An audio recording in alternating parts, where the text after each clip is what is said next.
The knife is what I keep coming back to. Not the cliff, not the dark, not the pills. The knife. A kitchen knife, the large domestic kind, found clenched in the fist of a 23-year-old man at the base of a cliff near the Black Sea coast. He had fallen from the top sometime in the night. The police established this quickly and cleanly. He had taken a packet of powerful sedatives the evening before, grown disoriented looking for his tent in the dark, walked toward the sound of the water, and gone over the edge.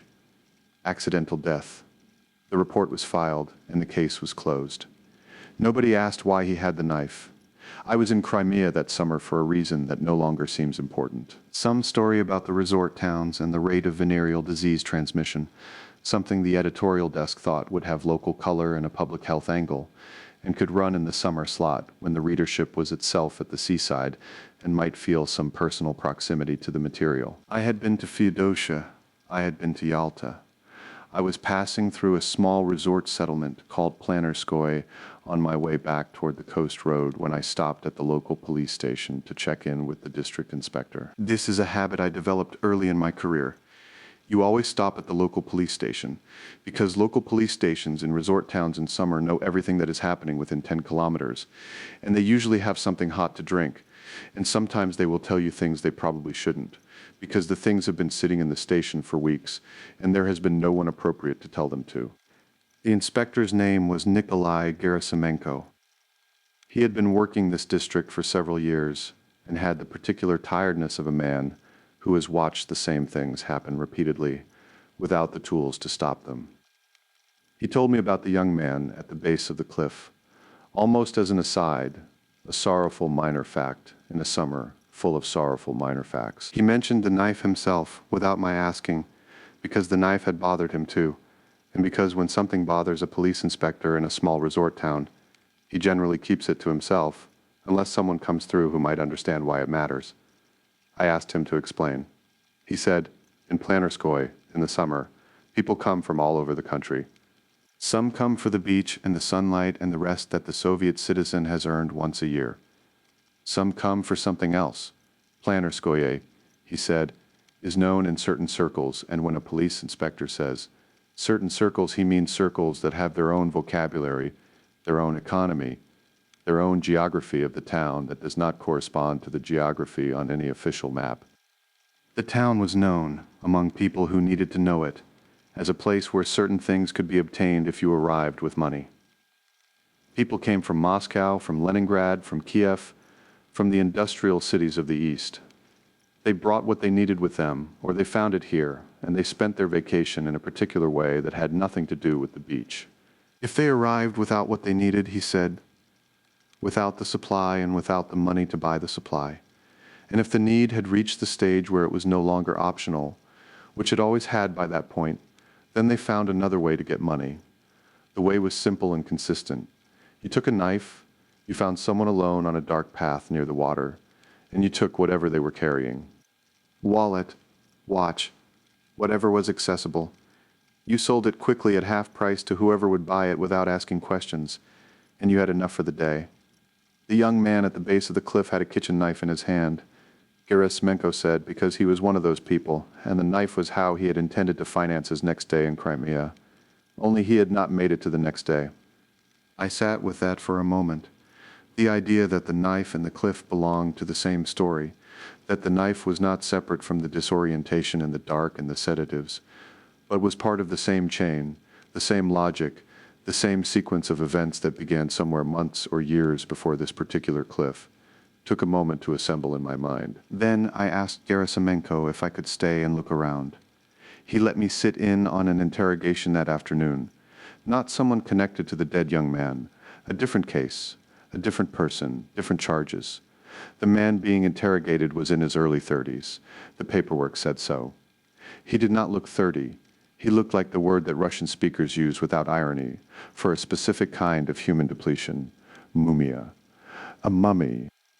All of the moisture and weight had been extracted from him, all of the softness, until what remained was the structural minimum, the bones and the skin arranged around them and the eyes inside the skull, bony hands flat on the interrogation table, cheekbones that stood out like handles, eyes that were present but aimed at something in the middle distance rather than at anything in the room. He had one previous sentence behind him for the acquisition, transportation, and storage of narcotic substances, the legal phrase, the clinical phrase, the phrase stripped of everything that makes the fact matter. He had served the sentence. He was now, evidently, going to serve another. His first two wives had left him both times because of the addiction. Whether the third would wait was a question he appeared to have weighed, and then set on a shelf somewhere he could no longer reach.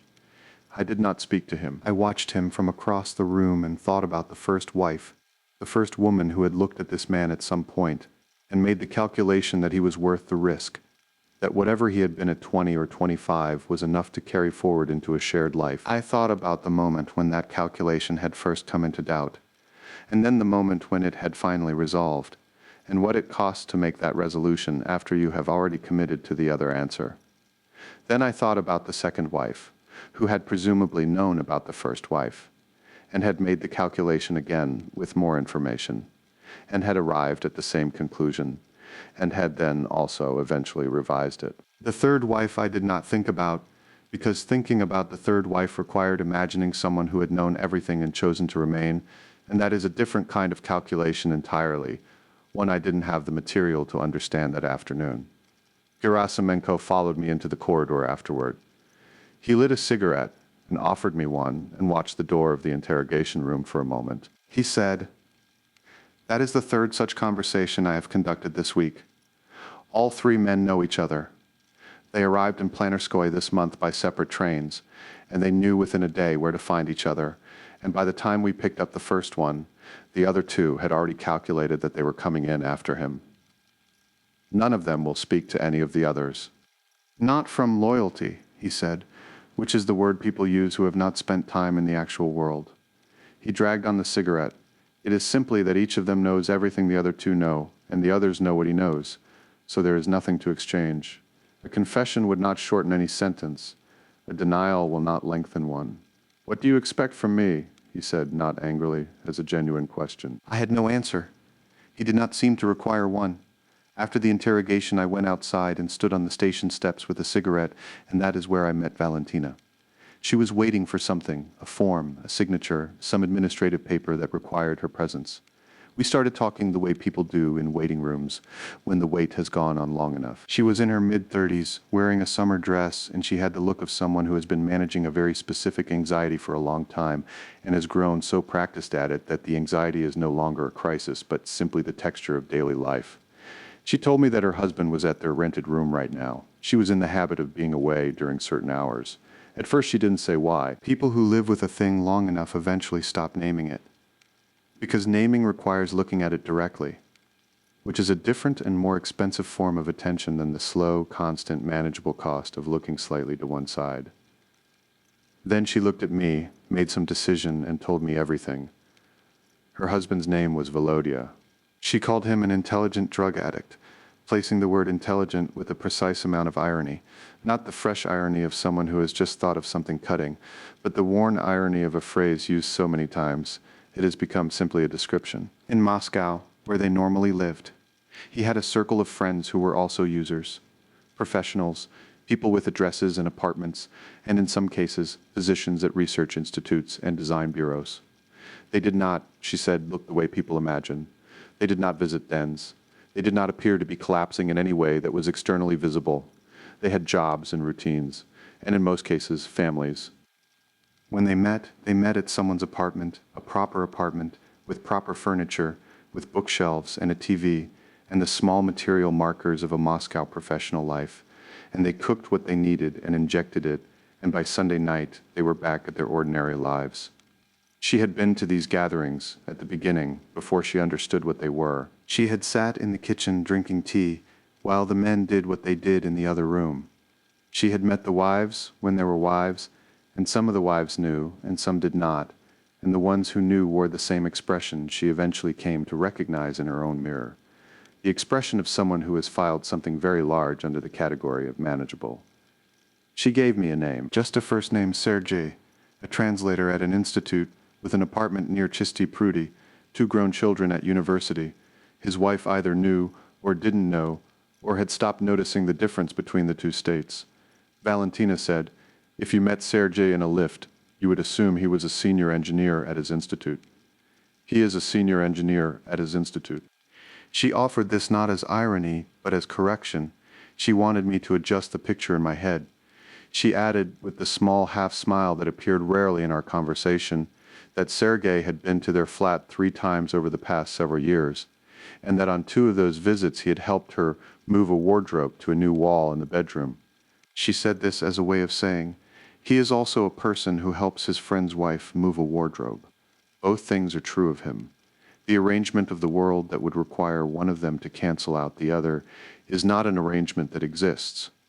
What they cooked was called pervac. This is a word from a specific lexicon, not from any pharmacology textbook, not from any medical journal, but from the vocabulary of this practice in this country in this period. A vocabulary as precise and functional as the vocabulary of any specialized profession. The base material was called grislo, unprocessed opium poppy heads, harvested wild. Volodya had been to Ukraine to collect them himself, because certain roads and fields in Ukraine had wild poppy growing along them, and if you knew what to look for and where to find it, you could collect enough to last for months. When the supply ran short, you bought on the informal market. A glass of grislo cost between 50 and 200 rubles, depending on the season, between 1 week's and 1 month's wages for a factory worker, a number that communicates something about the economics of the arrangement. The cooking happened in an ordinary pot, in an ordinary kitchen, in several stages over several hours, with the addition of various chemical compounds. She listed them: acetone, ammonia, others. She listed them the way a cook might list ingredients, without drama, as information. The result was a solution that each person injected using their own syringe. This detail, the individual syringe, she offered as evidence of a certain hygiene, a certain care, a certain responsibility within the group. I understood she had offered this detail many times to herself, and possibly to others, and that she was no longer certain how much comfort it provided, but that it had become part of the account she gave because it was true, and because it distinguished their circle from the other kind. The injection produced what they called the precode, the rush, she said, a wave, sharp, sudden, complete. For several minutes after the injection, no one could speak or do anything at all. You simply held on. The precode was the quality check. If it arrived in the right way, the dose was right, the cook had been successful. Then came the kaif. Goosebumps moving through the body. The urge to scratch, they called it chukatsia, and the scratching produced pleasure, a particular pleasure that she found impossible to describe accurately to someone who had not experienced it. The kaif lasted 4 to 6 hours. Almost everyone vomited at some point during those hours, and she said this carefully, holding my eyes, so that I would hear the next part. The vomiting also produced pleasure. She was not asking me to understand this. She was stating a fact about a world I was only visiting. After the kaif came the kumar, or the othodnyak, the aftermath, the calm down. The joints ached deeply inside the bone rather than on the surface, the kind of pain that is not dramatic but is absolute and unrelenting. This continued until the next session. The interval between sessions was as short as circumstances allowed. I asked, "How often?" She said, "As often as they can manage." She said this without particular effect, the way one describes a natural law. As often as they can manage, which is the engine of everything else, the trips to Ukraine, the market calculations, the kitchen chemistry on weekend evenings, the careful management of individual syringes, the logistics of supply and demand. It was, she said, essentially a domestic management problem, quite consuming if you were the one doing the managing. Then she told me about the overdose rule. I want to say this carefully, because there is a register in which it sounds theatrical, and it is not theatrical, it is a rule. Stated plainly, followed consistently, the way rules are followed in any closed community that has learned to rely on its own logic, rather than on the logic of the surrounding world. The rule is this: if someone overdoses, if the dose is wrong, if the body gives out, if what they call the peresdozniak occurs, you do not call an ambulance. You do not call anyone outside the room. You sit in the room and you wait. The waiting can take a long time. You watch to see whether the person will come back to themselves or will not come back at all. This is called waiting, but it is also a form of calculation.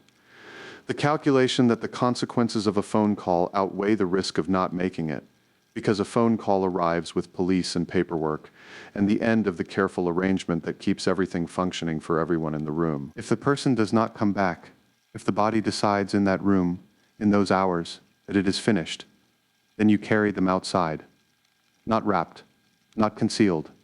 You carry them out of the apartment, or the dacha, or the rented room, and you bring them to a bench somewhere nearby, a bench in a courtyard, or on a street, or at the edge of a path, and you sit them there. And then you go back inside, she said. This is an ordinary addict's death.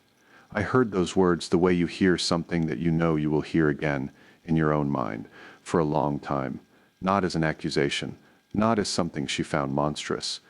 She said it the way one describes a convention, a practice within a community, an understood custom. Someone dies. They go to a bench.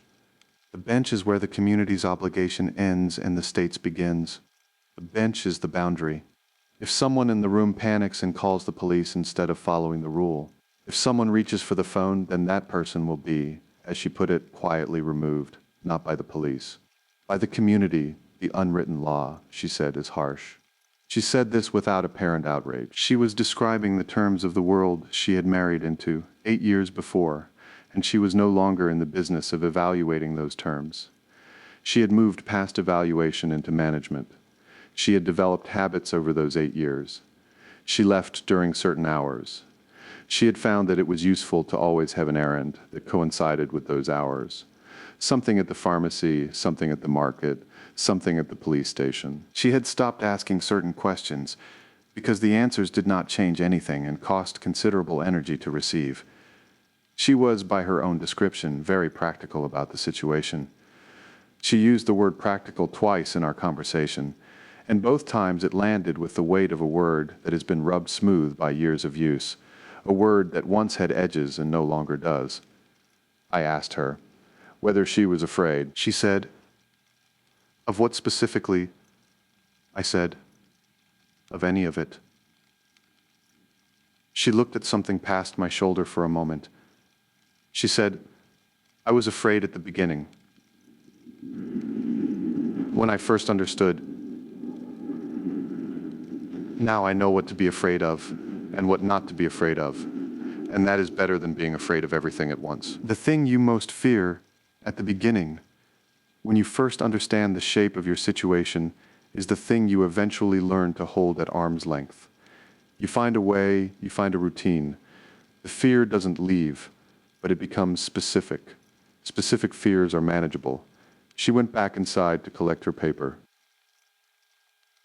I watched her go and thought about what it meant to be a person who has made practical arrangements with the possibility of finding someone you love on a bench. I walked from the station through a small square that the town had arranged between the station building and the parking area, the kind of square that appears in every Soviet settlement of a certain size, with a fountain at its center and paths radiating toward the nearby streets and benches arranged at regular intervals along the paths. The fountain was not running. Someone had painted the nearest bench a new shade of green earlier that summer, and the green was still bright enough to be cheerful. It was an ordinary bench in an ordinary square.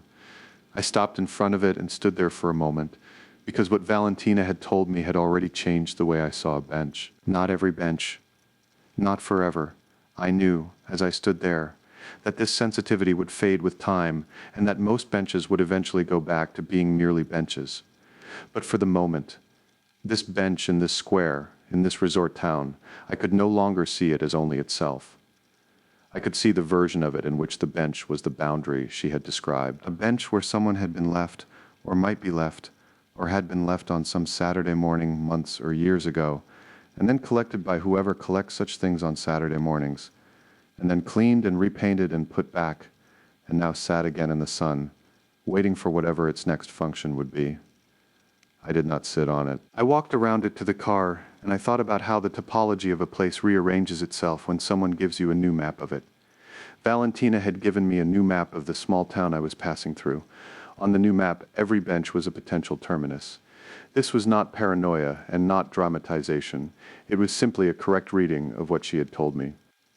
The town that had benches also had a community that used them for a purpose the town council had not designed them for, and once you know this, you cannot unknow it, and every bench thereafter is also a reminder of the rule. I drove the coast road back toward Feodosia in the late afternoon, past the place where the cliff is. You can see it from the road, a headland where the path runs close to the edge, where the ground drops away sharply, and the sea below is very blue in the particular way that the Black Sea is blue in summer, which is a blue that seems excessive, too saturated for the things that happen at its edges. I pulled over and stood there for a while with the sea wind coming off the water, thinking about Igor Goncharov from Dnepropetrovsk, 23 years old, and the route that connected him to this specific cliff on this specific night. He had taken the sedatives. He had lost his tent in the dark. He had walked toward the water. He had gone over. And in his hand, the hand that the Border Patrol found clenched at dawn, there was a kitchen knife. The knife was for someone on a path. The someone on a path was going to be his way through the next day. The next day for him required a knife and a stranger and a transaction conducted in the dark. The next day never arrived. The report said accidental. I drove the rest of the way back in the dark, the windows down, the air coming off the sea, smelling of salt, and the particular sweetness that the Black Sea has in summer when everything is in its right place, and the light is long and the vacation is going. As vacations are supposed to go, I thought about the bench. I thought about Valentina leaving the room during certain hours. I thought about the mummy-faced man in his early 30s with his hands flat on the interrogation table, and about the question of whether the third wife was waiting, and about the careful hygiene of individual syringes, and about the specific pleasure of scratching, and about the kumar and its aching bones, and about the word practical used twice in a conversation by a woman who had found a way to live with the shape of her life. All of these things connect, and at the end of the connection, there is a young man at the bottom of a cliff with a kitchen knife in his fist, and a report that says accidental. And somewhere in Moscow, on a weekend evening, there is a kitchen with an ordinary pot on the stove, and several people who know the rule about the bench. I filed my story about resort towns and transmission rates. The desk was satisfied. It ran in the summer slot. It said what it needed to say. It mentioned the importance of clean needles and public health infrastructure and the challenges of reaching populations that operate outside official channels. These are real things. They matter. The story was true, and it was useful, and I stand behind it. This tape says something else. Gerasimenko told me, before I left the station, that he had worked this district for 6 years, and in those 6 years he had watched Plannerskoye become a known destination, a place that appeared on no official maps of the country's drug problem, but that existed on the internal geography of the people who needed it. He said, the state does not know this town exists in the way that it exists. The state knows the official Plannerskoye, the resort town, the beach, the accommodations register, the tourist receipts. The state does not know the other Plannerskoye, the one that runs underneath. He said this without apparent bitterness, just as a man describing the gap between two maps that cover the same territory and record completely different landscapes. He said, the boy with the knife was not unusual. He said, every summer there are several. I still don't know what he was afraid of on that path in the dark. Or maybe I do, and that's the problem.